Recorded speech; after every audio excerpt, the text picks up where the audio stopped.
Today I'm doing something a little bit different for the channel. I would like to continue with a bunch of other aspects of geekery and gaming and all that stuff. So today I want to talk about Endgame and the excitement coming soon. It's only about a month away. There was an idea. Mind, space, time, power, reality, and soul. The six Infinity Stones provide those who wield any one of them indescribable power. Combined, they made Thanos a god. They are believed to be the material manifestations of fundamental aspects of the universe and its physical properties.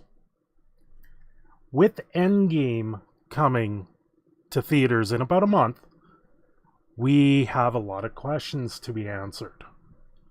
Is everyone that was dusted and snapped being held in the Soul Stone? I, for one, think that's quite hard to believe, as there, you have the conservation of matter. It cannot be created nor destroyed. Because everyone was dusted, it was changed forms in that sense. Did they all end up in there? That's a lot of time and space for people to be sucked into a realm. We've seen in the past with a lot of the comic books, when you have Adam Warlock wielding the Soul Stone, he uses it more like a beam if you're following the current Guardians of the Galaxy cartoon that's out there on Disney Channel. So there's many different renditions of the way these stones work, and I honestly think that being across time and space, it's really hard to believe that everyone has been transported to the Soul Stone. There's a lot of speculation with the Endgame dealing with time travel. There's been a lot of talk about them using the old sets and going back in history to a lot of stuff that's happened, and possibly stuff that's happened right in front of our eyes over the last 10 years. Is this where they believe they were going to end up? It's hard to say, but they might have had a base storyline on how they end up, how they go there, and how it gets back to it. I know with the Russo brothers, they do try to, in this circumstance, they tried to destroy every last thing, so when it does come down to it, they have so much more to claw their way out of a hole that they're in for our heroes to survive. With the Infinity Gauntlet being partially destroyed or damaged at the very least, we have another hurdle that they must navigate in order to reverse the snapping that possibly happened.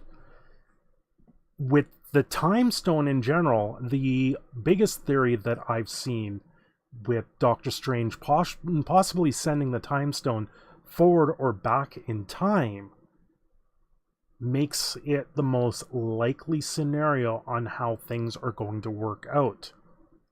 In the latest trailer, we do have Ant-Man seemingly to show up out of the blue and not knowing what actually happened. So now we also have, how did he get out of the quantum realm? Did he hit a time vortex in itself? Does he maybe understand a little bit more of time? Or is he displaced in time and someone helps him get back into the normal timeline? Now, when you mess with time, there will be consequences.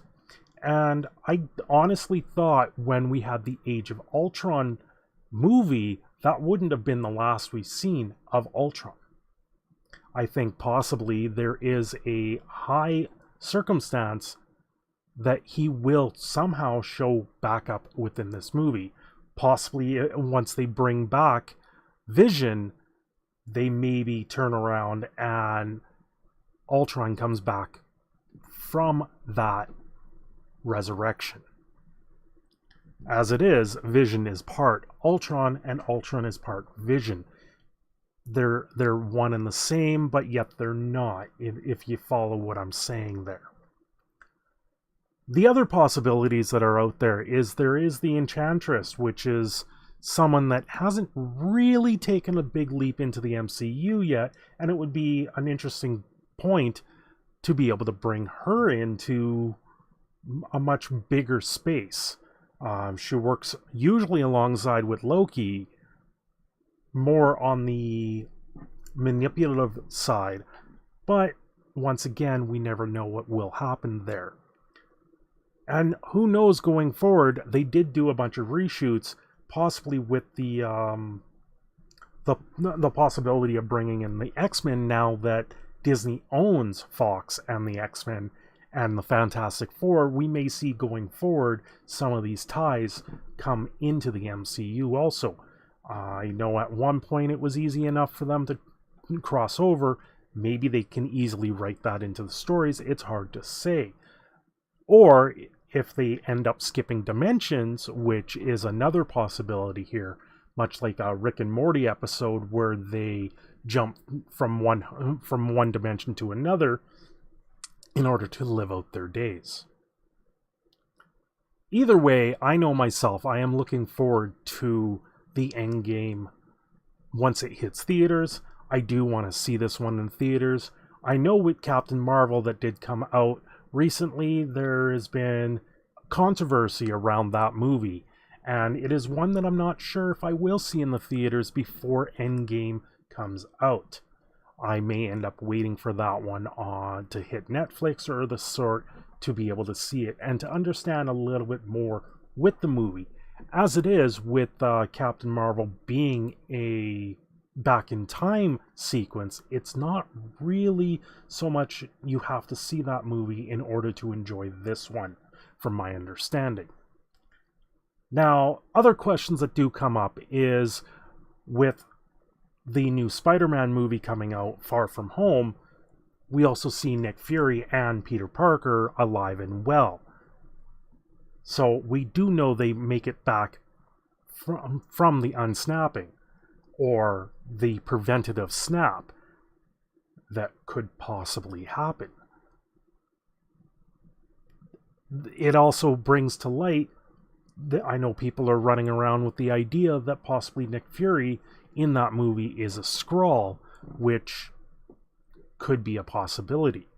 I know myself, I have been thinking muchly on the Hulk and Banner, and how people ran around with the story, oh, maybe it's Loki, maybe Loki ended up becoming the Hulk, but I think there's possibly something more sinister there, maybe a Skrull, myself. It doesn't make sense that the Hulk could not manifest out of Banner when he's always angry, as he stated back in the first Avengers movie. One does not simply lose that anger out of fear. One still keeps the anger inside them. So what we've seen with Banner is not characteristic of that character, even from when we go back to Thor Ragnarok. He didn't become the Hulk until after he had hit the bridge to fight the wolf. So now your question is he angry still? Is he not angry? Is something going on there? And also with when he was the Hulk in Thor Ragnarok, he could suddenly speak when before it was very rudimentary Hulk smash, puny god, stuff like that. It wasn't full-fledged sentences and emotions so much with the Hulk. You saw more with Banner. So I think there's possibly something more there with the Hulk. Why are we not seeing him? There's also been showings of the toys where the Hulk has his new suit that grows with him and Banner and shrinks when he's in Banner form. How much more do we actually know? As you see on the screen there, we also had Valkyrie, which is from Thor Ragnarok. So we know she is alive, and there's going to be some ties directly from Thor Ragnarok that maybe signal something more within the Endgame movie. We also have Hela, which presumably was left on Ragnarok or on Asgard to face the wrath of the Ragnarok that possibly imprisoned her, killed her, or sent her to another plane of existence. She is a goddess of death, after all, so who knows what may have happened there. Maybe she shows up and goes, why do I suddenly have half the world's universe population at my doorstep? And going, this isn't how this works. We don't know what's in store for the Avengers and for everyone. We don't know how they're going to come back. And this is one story that I know I'm looking forward to seeing. It's been 10 years in the making. Back from Iron Man 1 to Captain America and the such, we're going to see the MCU completely blow out and grow entirely. Going forward, are we going to see more crossovers? Is it possible that the Sinister Six are in Spider-Man's path? We do have Mysterio, which, if people don't know much about Mysterio, there's going to be a much more hidden plot in that movie. And I know from the sounds of it, the next Far From Home trailer spoils quite a bit of Infinity War, so it may be shown at Endgame's trailer unload. Anyway, I hope you enjoy the bit of thoughts and the pictures here that I did find of the Avengers. That was taken from the Twitter account for Marvel. They did post them today.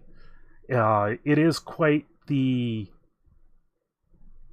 I did enjoy the pictures. They may be posters that do come out. I know there's also 2 pictures that have them all side by side, showing how it's perfectly balanced, much like it is in the Reddit, the Soul Stone. Anyway, I do look forward to seeing this movie. Hopefully, this was a bit informative and a little bit of my personal insight into what I see within Avengers Endgame. And if you want to see more of stuff like this, let me know down below. Maybe there's other theories that are out there floating around that you've seen personally that you want to possibly see more of. What do you hope is going to happen in Endgame? Or what do you hope doesn't happen in Endgame? I know there is talk, many people coming and going, contracts are ending, so stuff that's happening in the real world is possibly affecting what happens on the big screen, which is not the real world. So we'll see down the line. Anyway, thanks for watching. Everyone have a wonderful day.